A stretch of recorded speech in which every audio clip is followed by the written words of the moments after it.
Y en esa misma línea tenemos que sopesar si un gobierno ha sido eficiente o no, independientemente del tema de la corrupción. Ojo con algo, que no es que no se castigue, pero yo lo dudo cuando veo que incluso la justicia, y Remberto que está aquí frente a mí, en este set lo ha dicho también, la justicia dominicana está comprometida en ese tema a favor de los corruptos. Entonces, yo quiero, antes de dar paso a Remberto, fijar mi postura. La dominicana se podrá solo alcanzar a través, oiga bien usted, a través de la estabilidad. Adelante, Remberto. Error. Te voy a explicar por qué. Tú tienes un candidato político dentro de un sistema político hasta el momento en el cual entra al Estado. ¿Tú sabes en qué se convierte cuando entra al Estado? En el administrador de fondos públicos. Eso significa que su permanencia dentro de esa posición dependerá de su gestión administrativa. Y si la gestión administrativa se encamina al desfalco, tú no puedes esperar que el desfalque durante 4 años se pierdan bienes que quizás no se puedan recuperar para entonces esperar al turno electoral o al certamen electoral de nuevo, para entonces poner otro. Y luego ver si se puede recuperar lo que tú pudiste evitar que se perdiera inmediatamente. Yo te voy a poner un ejemplo al extremo. Vamos a darle para atrás el reloj. 16 de agosto del 2020. ¿Verdad que sí? Luis Abinader asume, y vamos a hablar de Luis porque es el que está ahora. Si tuviera otro, estuviéramos hablando de otro. Presidente constitucionalmente fíjate, electo, sí, pero ¿no? Espérate. Porque esa es la parte que la gente no sabe diferenciar. Una cosa de la otra. Perdóname. Vamos a ver. Si Luis Abinader llega elegido por un pueblo, suponiendo, y su primer decreto es, así mismo, coger todos los fondos públicos,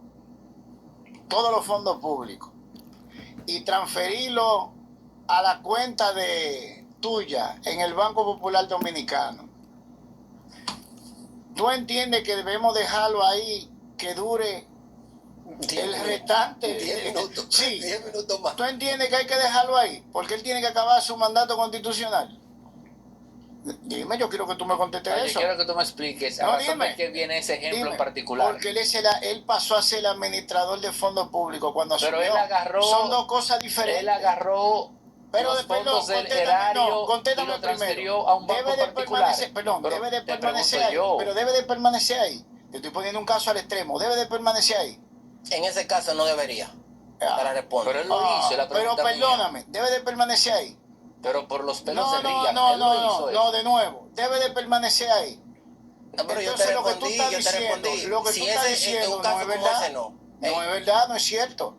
Entonces su permanencia dentro del cargo dependerá de la gestión que él haga en la administración y disposición de fondos públicos, en calidad, oye bien, para que se quede claro esto, de mandatario del pueblo dominicano. ¿Tú sabes quién es el mandatario?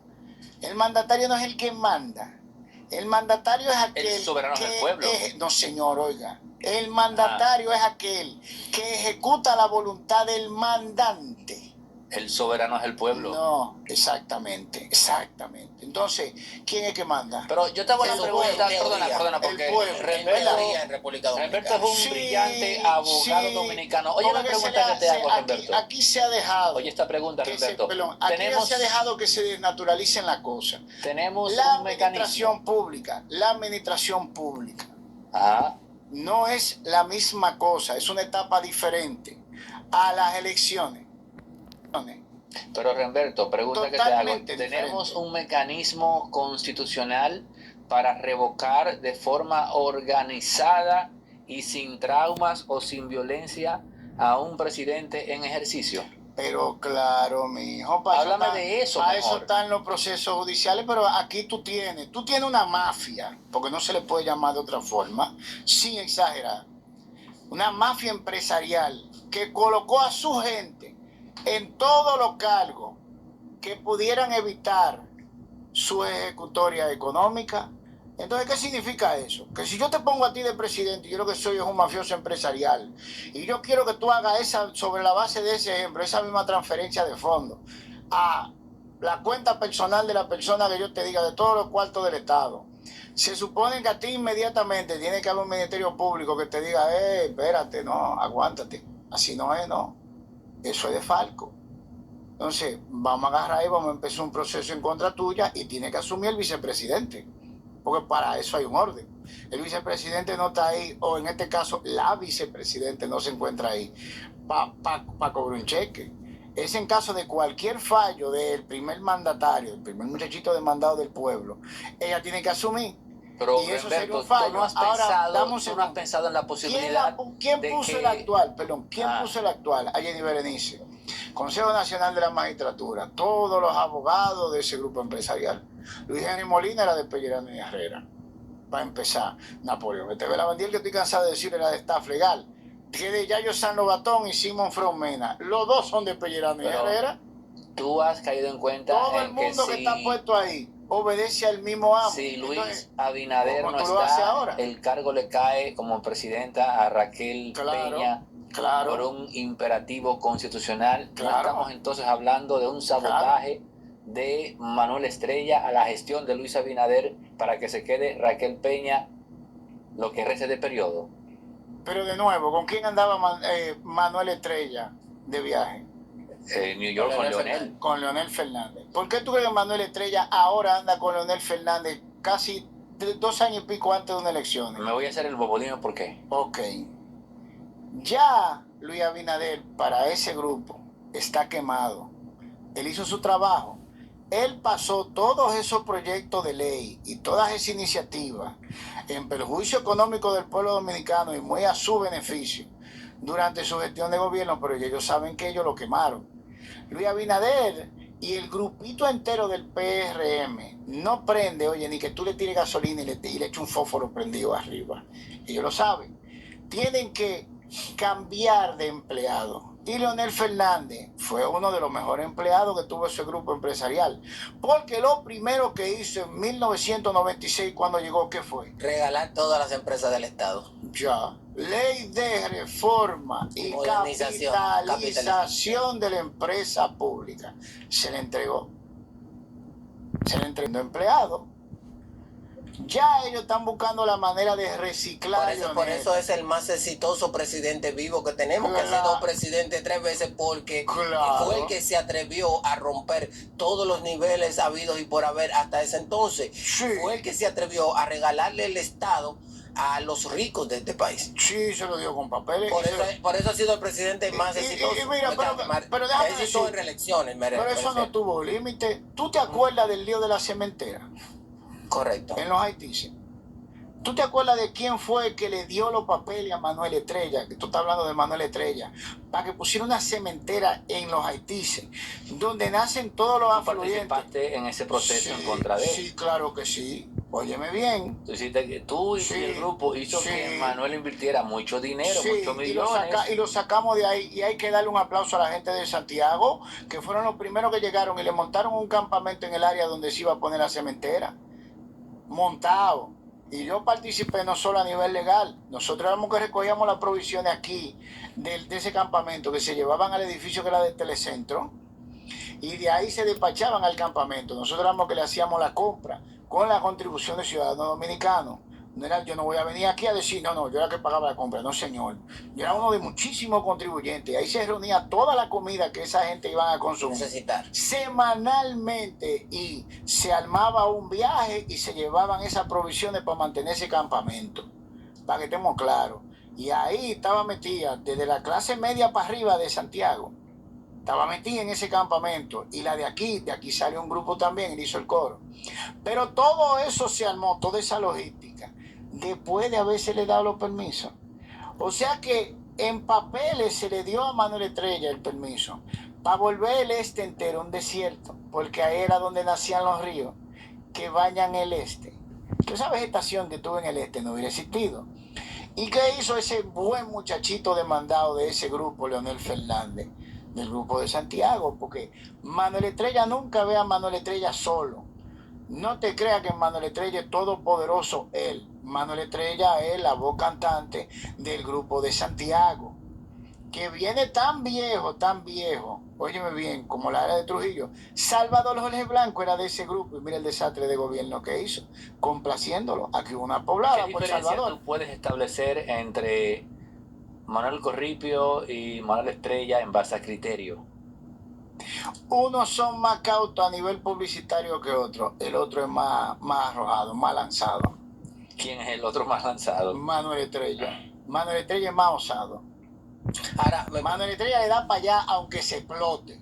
Y ejemplo de eso es la misma cementera. Leonel Fernández no se atrevió a revocar los permisos. ¿Y tú sabes lo que hizo Leonel Fernández? Óyeme bien, que en lugar de agarrar y admitir, hey, ustedes se les fue la mano en esta, ustedes van a volver el este del país un desierto.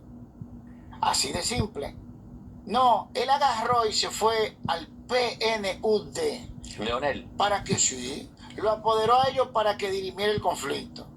Error. ¿Tú sabes por qué? Porque ya estábamos en la era digital y nosotros siempre hemos sido mejores en eso que ellos. Y ellos lo saben, el chin que ellos saben lo aprendieron de nosotros. Aquí se le sacó a la persona que iba a hacer levantamientos sobre los permisos y el área una serie de publicaciones que se le habían hecho en países latinoamericanos donde a esa persona que el PNUD había designado se le había visto congraciado con minera a la cual él tenía que revisar. Y aquí se pusieron a circular en las redes todas esas publicaciones. Y el primero que hizo así, le dieron temblores, fue el PNUD. Digo, espérate, estos tigres tan fuertes, porque nosotros les pusimos a rodar las mismas publicaciones del perito imparcial que ellos habían designado.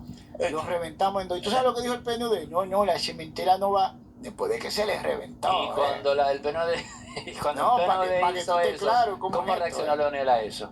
O callado, parece que tuvo que decirle, bueno, Manuelito, no se te va a dar en esta, no podemos, porque vamos a tener un problema serio, de verdad. Pero si es como tú dices, Renberto, ¿dónde queda entonces el criterio del estadista, el criterio del ser humano? El ser humano, porque es un tema que impacta a tu país, según tú dices, y te voy a creer, a nivel negativo. Pero ¿dónde queda el criterio del estadista, que también tiene que pensar en su mandato a futuro? Es decir, en la gestión de Leonel Fernández del año, creo que fue 2004-2008 eso. Bueno, ¿dónde queda el criterio del estadista que en su gobierno se ejecutó una obra que repercutió en el ecosistema de ese país? Yo te lo puedo decir. Ellos, el pueblo, no lo identifican como el grupo que ellos tienen que complacer. Ellos entienden que con el hecho de complacer a ese empresariado élite de aquí del CONEP, ya ellos tienen todo asegurado. Y no tan locos tampoco, y yo te voy a explicar por qué. Cuando tú te congracias y tú complaces ese grupo, la maquinaria mediática de la República Dominicana que existía, tú la tienes a favor. Tú verás ahorita la publicación en el Listín Diario, CDN va a arrancar. Ya ellos arrancan bajito con la gente que le hacen los artículos a ellos. ¿Crees que Leonel es el hombre que puede resolver los problemas del país? Entonces de ahí empiezan lo que se llama el monte mediático. Que de ahí pasa a diario de mayor circulación. Diario Libre, Listín Diario, Periódico Hoy, etcétera, etcétera. Lo van subiendo al paso porque es un proceso. A nadie, y a pesar de que prende también. Sí, no, ellos lo van a forzar porque ellos no tienen opción. Y dentro de todo lo quemado que está, es el que ellos entienden que por el tiempo que tiene del queme se puede reciclar. Es así de fácil. Y lo van subiendo. Por eso tú ves que las publicaciones de él de repente empiezan a tener muchas visualizaciones. O sea, los artículos de Leonel. Sí. Todo lo que hable de él empieza a tener muchas visualizaciones. Muchas. Porque se le pone una maquinaria atrás para que aparente que él tiene algún tipo de seguimiento dentro del pueblo. Todo eso se crea a billete limpio.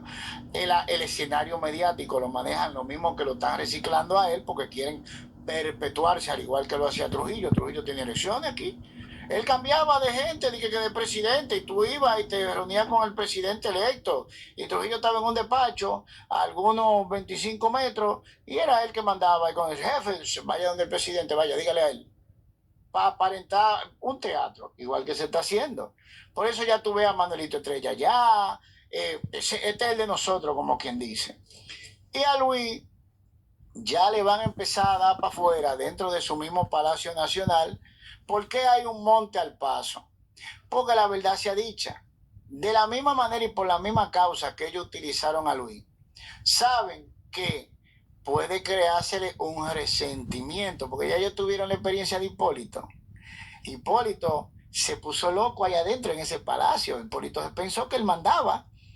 Y cuando se le metió el dólar a 50 y pico, ¿tú te crees que eso fue obra de quién? ¿Quién es que maneja dólares? ¿Tú quieres que te diga quiénes dos hicieron eso? Dale. O sea, ahí está en el, No, en el oído. no, dígalo ahí. En el oído. Dígalo ahí, no. Te voy a decir a Melvin entonces. No, dígalo ahí, dígalo ahí. En serio, dígalo ahí. Pero es que aquí en serio, pero dilo ahí, no te pongas nervioso. Pero sí. No, mijo, el sistema bancario de aquí no lo manejan los dos personas. No lo manejan Uno los comienza con A, el nombre, y con una S después. Ajá. No. Dos personas. Habla claro. Eso. Pero es que déjame decir. Con A y con S. Incluso, espérate, pero hubo una nota de voz filtrada de aquel entonces, donde esas dos personas que tú dijiste estaban comentando sobre eso. Pero oye, no era que él lo iba a hacer mejor tampoco. Él simplemente no hizo. No fue que no hubo corrupción. No hubo la corrupción que ellos querían. Pero háblame del complot entonces de Raquel Peña para quedarse con el gobierno. Pero es que eso no es un complot, eso es abierto. Complot es una cosa que tú agarras y te trancas en una habitación y tú dices, oye, vamos a hacerle tal cosa a fulano. Vamos a sacarlo del gobierno. Esto es a la clara. Esto es a la clara, manito. Esto es en la cara de todo el mundo. Bueno, atención. Esto se está repartiendo este país en la cara de todo el mundo. O sea, que somos un ganado de ellos nosotros. Ande el diablo. Pero tú no viste la nueva ley de reordenamiento territorial. Tú la viste. Que se promulgó en el 2022 y la dejaron agachar. Y ahora es que la van a sacar porque tenemos que darnos rápido antes de que, ¿verdad?, salgamos de Luis. Como Luis nos firma todo lo que nosotros le mandemos, al igual que todos los otros, pero ni siquiera pregunta, pues pasamos a más cosas más rápido. Esa ley le permite armar sectores separándolo de uno de otro a partir de cierto número de población. Entonces, ¿qué significa eso? Para que tú veas cuál va a ser primero. Porque el que está aplaudiéndole, Frank Rainieri, por fin vamos a tener una ley de ordenamiento sectorial o territorial. ¿Tú entiendes para qué? Punta Cana se separa a nivel administrativo estatal de Higüey. Entonces eso significa que Punta Cana va a administrar su propio presupuesto y su propio fondo a nivel de cabildo, ayuntamiento, que es gobierno local, sin que Higüey reciba un quiquí del turismo. Entonces, ¿qué significa? Que Fran va a tener control absoluto de Punta Cana. Nosotros relajamos con que es un feudo de Fran, y en realidad es un feudo de Fran. Pero ahora va a tener los papeles de feudo de Fran. Y ellos van a tener su propio gobierno local. O sea que la tasa, los impuestos y todo lo que se recaude ahí va a ser para el uso exclusivo de Fran. Entonces, Fran quiere una carretera, la va a hacer con los impuestos de ahí. Fran quiere tal proyecto, lo va a hacer de ahí. Fran se va a aprobar su propio proyecto turístico a nivel de cabildo. Para eso es esa ley. Te digo el segundo que se va al mar, Cabo Rojo, lo van a separar de Pedernales. Te digo el tercero que se va al mar, Punta Bergantín.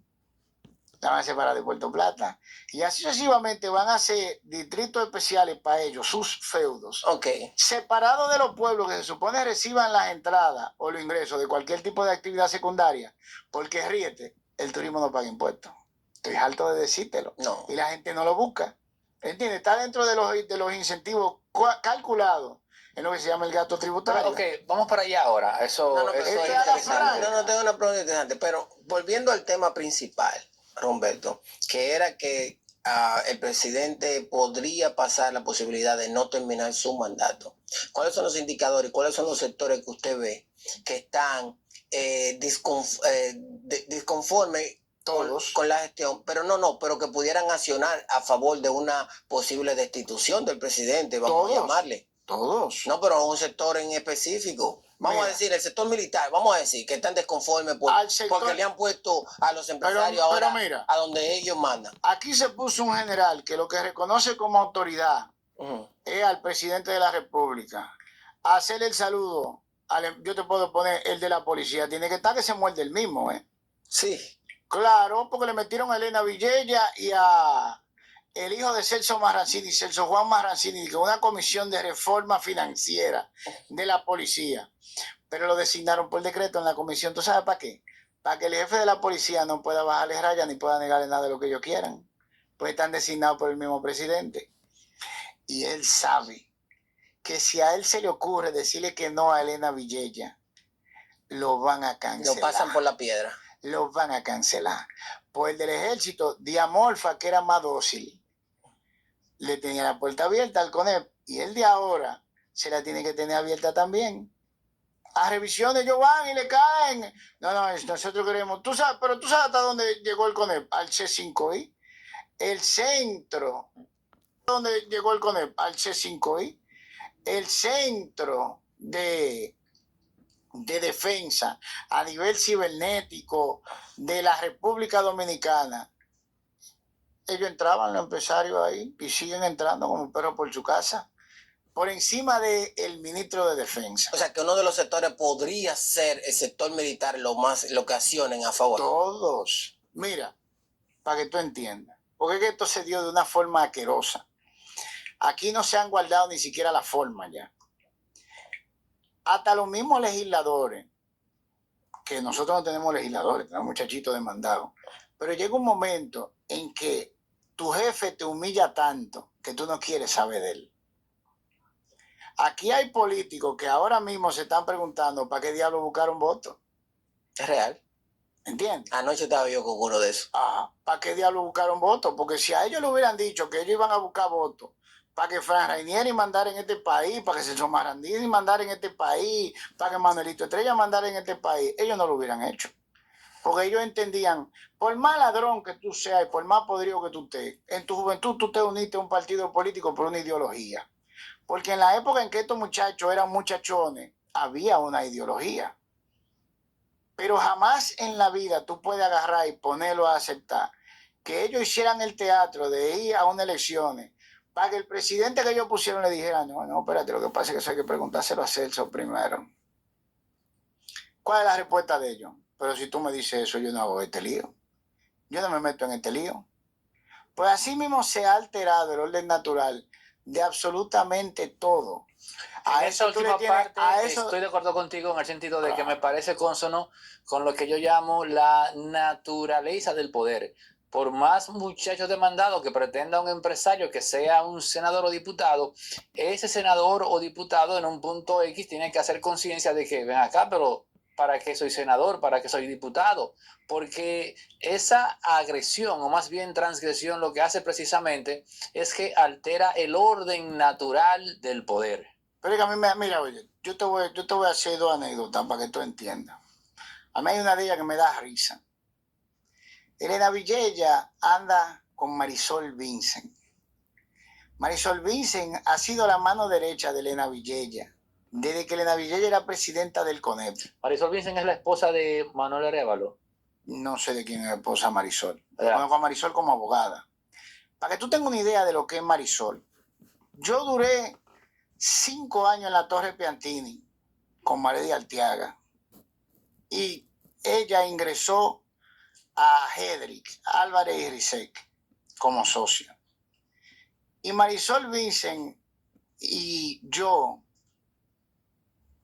coincidíamos en el ascensor. Y cuando una persona entraba al ascensor, estando Marisol ahí, no era que no te decía los buenos días. Era como si hubieran cogido un saco de excremento y se lo hubieran echado en el ascensor. La cara que ella ponía, porque ese ascensor no era solo de ella.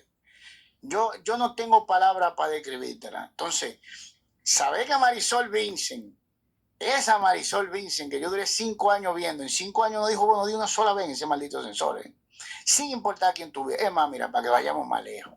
En la oficina no aguantaban a Marisol, en la de ella. Decían, no, es que eso es, la gente se le quitaba del medio mejor, para que tú estés claro. Marisol en la policía, bregando con policía, porque Marisol no esconde cómo ella se siente. Pero eso no está mal. No, Eso no muchachos. está No, mal. eso es ofensivo. La República... Es ofensivo. Tú no te imaginas lo que, No lo que es eso. No. Simulador. Tiene que Es ofensivo. No, pero no maltrata a la gente. Te voy a hacer otro cuento. No sé, simulador no es ofensivo, pero maltratar a la gente sí. Claro. Te voy a hacer otro cuento que mi amigo Paliza no me lo va a agradecer. No me lo va a agradecer. Adelante. Pero para que tú entiendas. Cuando yo fui a llevarle a José Ignacio Paliza, mi amigo, con el que yo estaba en la universidad, el expediente de los radares que se le compraron al gobierno israelí, que nunca se instalaron ni se han instalado, con todas las solicitudes de investigación que yo le hice a Luis Abinader, para que le ordenara a Luis Soto en el DNI investigar por qué eso se había saboteado durante todos los gobiernos, incluyendo el de ellos. Luis Abinader llamó por la extensión a Paliza. Y yo no sé lo que Luis le estaba diciendo a Paliza. Pero Paliza pasó de blanco, así, mira, rojo, así, mira. Se fue en el bando, así, como yo lo conozco bien. Yo lo conozco bien. Cuando empezó a coger pique, se puso rojito como un tomate y nada más decía, sí, señor presidente, sí, señor presidente, sí, señor presidente, entre los dientes. Dado al diablo. Yo no sé qué fue lo que le dijo,